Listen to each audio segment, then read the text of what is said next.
Retour sur le plateau du Fishing Club, on va parler de pêche en mer à présent et on va parler du thon qui, vous l'avez constaté, fait un retour fracassant dans les eaux françaises ces dernières années.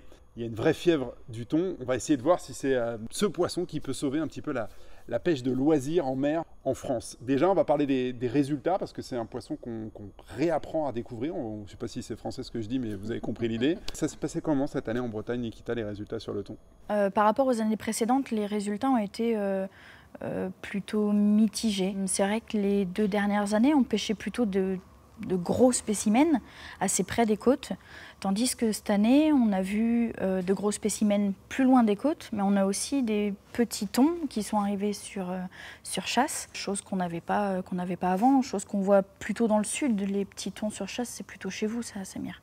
Ouais, pour résumer, on a les petits et les gros. Ça c'est dit, peut-être pas aux mêmes périodes que vous. Bon allez, pour être méchant et jusqu'au bout, on les a plus longtemps que vous, avec des plus grosses quantités. Cette année, par contre, on a observé, on va pas dire une diminution, une diminution des chasses. On a eu un gros mois de mars-avril où c'est fermé, et là, tout le monde voyait des poissons de partout et des très gros poissons. Puis à partir de la mi-avril, ça s'est un peu cassé la gueule, et puis ça a été en dents de scie.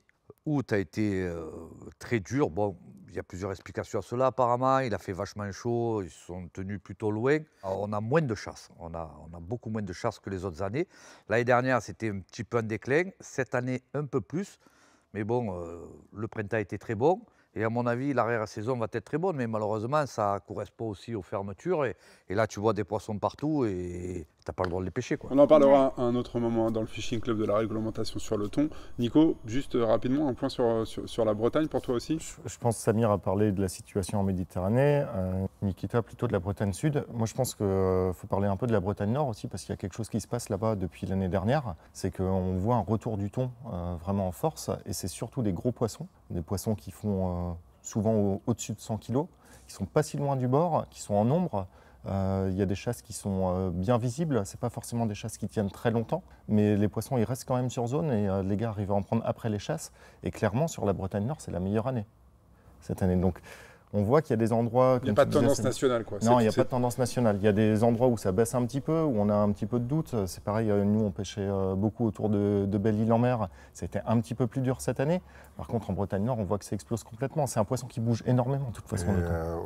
Aujourd'hui, depuis 2 ans, en Suède, ils ont lancé des campagnes de tag sur les thons. Et il y a une fièvre du thon qui se lance en Suède, avec des thons de plus de 200 kg régulièrement pêchés. Donc là, on est sur vraiment du très gros. Et c'est un retour récent. Une de mes craintes, c'est qu'en fait, on n'ait pas assez de nourriture, en fait. Parce que le thon, c'est un grand sportif, c'est un athlète.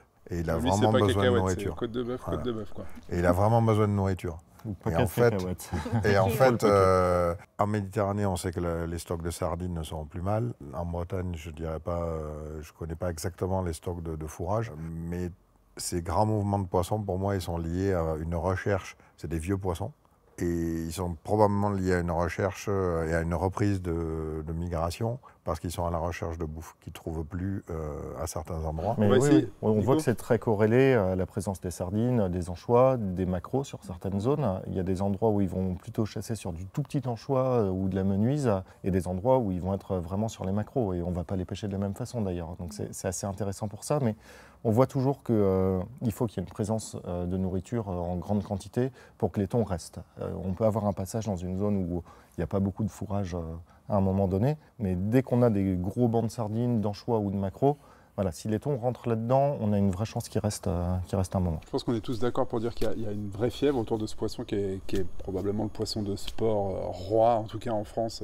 Je ne pense pas qu'il y ait beaucoup mieux à combattre dans les eaux françaises. Vous m'arrêtez si je dis une erreur, hein, je regarde Samir. Non, c'est le super combattant, hein. C'est clairement le poisson de sport par excellence. Ça fait rêver tout le monde. Est-ce que c'est une pêche qui va rester élitiste ou est-ce que c'est une pêche qui peut s'ouvrir un petit peu au grand public? On sait que les thons sont assez régulièrement loin des côtes, donc il faut une embarcation a priori pour pêcher le thon, évidemment.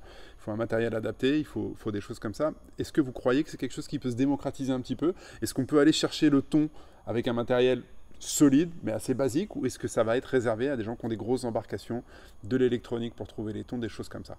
C'est quoi votre avis sur ça, Samir? Moi, concernant ma région, là, le sud de la France, c'est-à-dire Marseille, Port-Saint-Louis, si tu as une semaine ou 10 jours de vent du nord, tu as les poissons à côté de la côte. Tu n'as pas besoin de grosses embarcations, tu n'as pas besoin de gros moyens, ils sont vraiment près des côtes. Voilà. Il faut du vent du nord et ça rapproche les poissons. Dès qu'il ne fait pas chaud, tu as les poissons près des côtes. Et là, j'ai envie de te dire, c'est quasi à la portée de tout le monde. Avec un petit 50 chevaux en Méditerranée, tu te retrouves à 5000 des côtes et tu prends des poissons. Hein. Gaël, tu n'es peut-être pas un grand spécialiste de la pêche du thon, mais est-ce que tu penses que c'est quelque chose qui est abordable pour le Je pense que c'est après. commun des pêcheurs?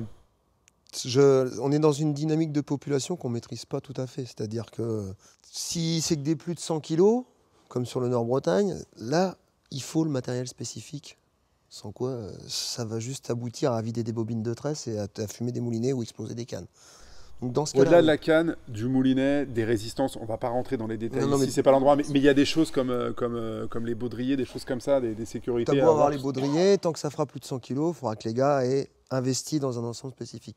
Si réellement on commence à avoir justement des populations de petits poissons, plus petits, hein, parce qu'on reste sur des gros poissons, c'est de l'exotique à notre porte. En fait, c'est la magie ça. du thon. Il faut bien le voir comme ça. Si on a des petits poissons qui arrivent avec des poissons, des chasses où il y a des poissons qui font entre 15 et 30 kilos, là, en effet, les gars, en prenant les plus grosses cannes à barre qu'ils ont et en allant un peu avec des moulinets, ils pourront déjà y aller. Ouais, ils ont Mais besoin de faire quelque Il faut chose, voir ouais. ce que ça donnera. C'est-à-dire, là, nous, ça arrive petit à petit en Normandie. D'accord, donc ça gagne en fait, hein, vraiment. gagne. Et c'est ce qui se passe. Mais qu'est-ce que ça va donner dans 5 ans? Personne ne peut le dire en ce moment. Ce serait vraiment prétentieux. C'est-à-dire qu'on a bien vu l'évolution, ça monte, ça monte. Sur les études de l'INRA, le poisson fourrage, de plus en plus, là, monte vers le nord aussi. C'est ce qui expliquerait. La Donc il y a migration, vraiment ouais. des poissons qui bougent. Et si la bouffe bouge, les thons vont bouger. Hein, ils ont les moyens de le faire. À l'heure actuelle, en Normandie, déjà, c'est des périodes qui sont trop courtes pour y aller. Sur le Nord-Bretagne, on commence à voir, là, à partir du moment où tu as une périodicité de pêche, si le gars se dit pendant 2 mois ou 3 mois, je peux y aller, il y a plus de chances d'investir, on va dire, ou de se dire, je passe pas à côté. Si par contre, ça dure 3 semaines et que c'est que des poissons insortables par rapport au matos qu'il a, faut pas jouer.